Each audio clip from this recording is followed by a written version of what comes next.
Diana Pungky.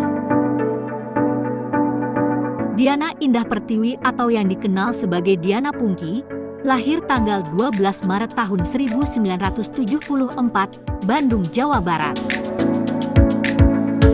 Nama Diana mulai melambung di dunia entertainment ketika membintangi beberapa sinetron seperti Kanan Kiri Oke, Cepot Copet Kepepet, dan Jinny Oh Jinny. Diana menikah dengan seorang pengusaha bernama Deddy Mulyawan Rishad pada tanggal 28 Januari 2005. Setahun setelah pernikahannya, Diana memutuskan untuk vakum dari dunia entertainment dan mulai fokus bekerja pada perusahaan keluarga. Namun pada tahun 2024 dia kembali ke dunia film yang berjudul Akan Indah pada Mantunya.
Thanks for Permisla.